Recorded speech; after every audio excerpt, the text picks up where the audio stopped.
David Allan Coe spent nearly 20 years behind bars before he was 30, but prison was just the beginning. In the 1980s, he released albums so shocking that record stores banned them and the FBI got involved. Death threats poured in. Radio stations refused to play his music. Yet somehow, this same man wrote some of country music's biggest hits. What really happened during those lost years? The truth about his underground recordings might be darker than anyone imagined. David Allan Coe was born on September 6, 1939 in Akron, Ohio. His childhood started in one of the hardest ways possible. His father was an alcoholic who would disappear for long stretches, and his mother was left trying to hold things together in a city already falling apart after the Great Depression. They lived in dirty apartments and moved constantly. By the time David was just 6, he had already seen violent fights at home. He would sit and listen to Johnny Ace records, trying to escape into music while chaos surrounded him. That pain would never really leave him. It shaped everything. By 1948, when he was only 9, David was already in serious trouble. He stole a bike, got into fights, and ended up sent to the Star Commonwealth Reform School in Michigan. Most kids were still learning their times tables at that age, but David was behind bars, learning how to fight, steal, and survive from older boys. It was inside that place he first picked up a guitar. He started writing rough songs about the things he'd seen. What should have been school years became years inside institutions that just made him harder. It was the beginning of a cycle that would keep him locked up on and off for nearly 20 years, until 1967. During those early years, his mother remarried again and again. Child protection wasn't what it is now. Scars were left on his back and arms. David began to run away, sometimes vanishing for weeks. He slept in abandoned buildings, stole food just to stay alive, and begged for change near the city's factories. One winter, he nearly froze to death alone in a warehouse. These weren't just stories. This was his reality. He learned young that no one was coming to save him. Around 1952 or 1953, when David was in his early teens, he dropped out of school and began stealing cars. He was caught with burglary tools. Even a simple screwdriver became evidence to charge him with felonies. Guards in Ohio's juvenile system didn't try to help. They beat kids, locked them up longer than necessary, and let the strong prey on the weak. David grew to believe the entire system was built to crush boys like him. So, he decided he'd never play by their rules. He built a worldview around fighting back. Some of the worst parts of David's early life weren't just about violence. In the 1950s, he said he was sexually abused in reform schools. He later wrote songs about it, full of rage and confusion. But as the years passed, he began mixing truth with fiction. He said he killed someone at age 9. He claimed he was put on death row as a minor. None of it checked out. There were no records of murder charges. But what made it complicated was that behind the lies there was real pain. Experts later said he might have used storytelling as a way to cope with trauma that was too big to face. But because of all the false claims, some people stopped believing any of it. It made it harder for others with real stories to be heard.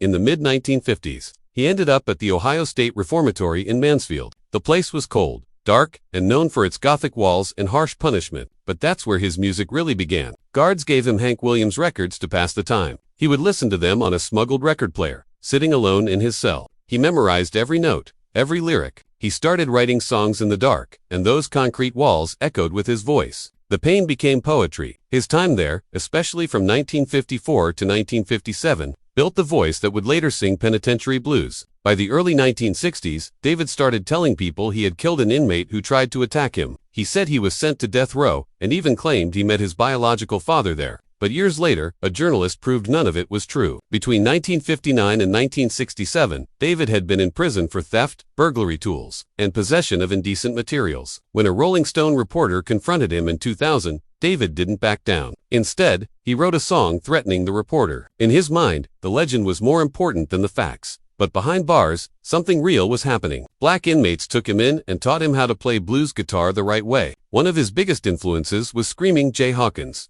who he met inside. In a prison system where most inmates were black, David found a kind of music that spoke to the pain they all shared. He learned slide guitar and how to put emotion into every word. Later, this would set him apart in Nashville. But it was also complicated. In the 1980s, he released albums with racist lyrics, and many called him out for it. He said it was ironic. He had once been called a natter lover in prison, and now people said he was racist. He never quite explained it. While in prison, around 1961, he got a giant Confederate flag tattoo across his back. A fellow inmate did it with makeshift tools. That tattoo would follow him for the rest of his career. At the same time, David took part in underground prison fights. These weren't just brawls. They were organized bare-knuckle matches where inmates bet cigarettes and protection. David once broke his hand in a gang fight, which made it hard to play guitar for a while. These fights became part of the legend he wrote into his songs.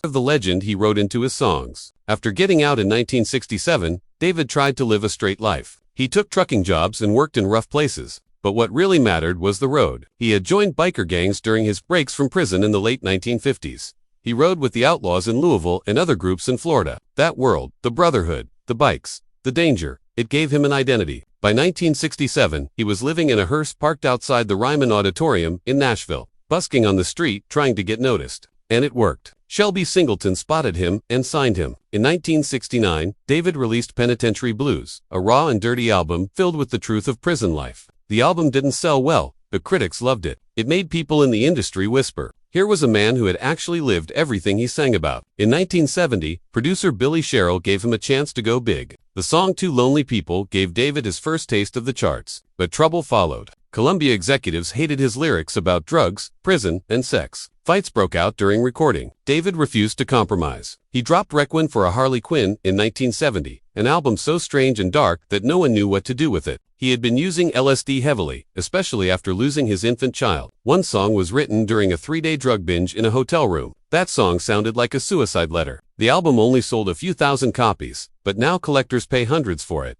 Then came the Rhinestones. In 1971, Mel Tillis gave David a bunch of flashy suits. David mixed them with biker leather and wore a Lone Ranger mask. He rode a Harley to gigs and sometimes had a mohawk. Club owners booked him for the shock value, but often banned him after fights broke out. He also wrote songs for George Jones, even during George's worst drinking years. Meanwhile, David himself once drank 47 beers in 8 hours at Tootsie Bar. In 1973, Columbia Records gave him a deal that shocked the industry. He could use his own band and had full creative control. After Tanya Tucker turned his song, Would You Lay With Me in a Field of Stone, into a #1 hit, he had leverage. He made the mysterious Rhinestone Cowboy, a strange, haunting album that ran without breaks between songs. It sold over 100,000 copies and marked him as the outsider Nashville couldn't control. He recorded the whole thing wearing his Lone Ranger mask, even in the studio. When asked why, he said his father told him to hide his face because of all the warrants out on him. Whether that was true or not, no one could say.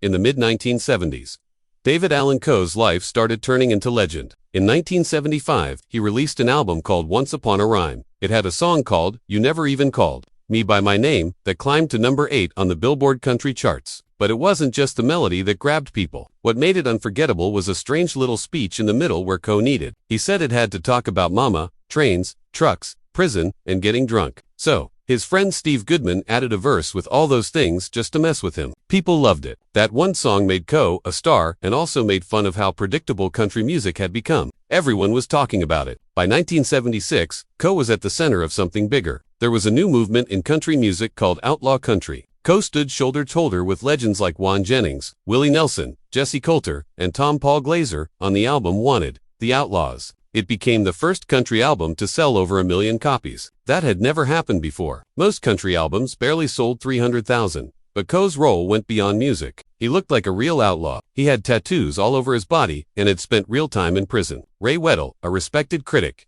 said no one looked or lived more like an outlaw than Coe.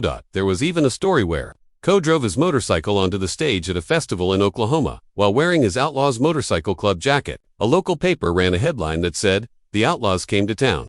And that wild image stuck. Coe claimed that moment helped name the entire movement. Things got even stranger in the years after. The IRS took his house in Key West because of unpaid taxes. With no money and no home, Coe didn't move into a motel. He moved into a cave, an actual cave in Dixon, Tennessee. He said he lived off wild animals, wrote songs in the dark, and tried to rebuild his life. Whether every part of that story is true or not, people believed it. It added to his myth. He had lost everything. By 1990, his record deal was gone, and his divorce had drained him financially. He had to rely on help from bands like Confederate Railroad and even his own son, Tyler, to keep touring. But he kept going. In 1977, he released Tattoo, which many fans and critics saw as his most personal album. He was going through heartbreak, and you could hear it in every track. Songs like Just to Prove My Love for You told the story of a man desperately trying to save a broken marriage. Face to Face and Just in Time to Watch Love Die captured the pain and regret of someone watching everything fall apart. The final song, Hey Gypsy, felt like Coe was staring deep into his own soul, searching for peace he couldn't find.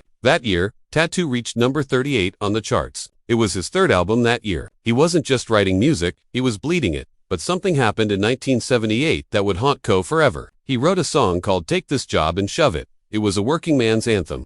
But Johnny Paycheck recorded it first, and his version shot to #1 and stayed on the charts for 18 weeks. It even inspired a movie in 1981.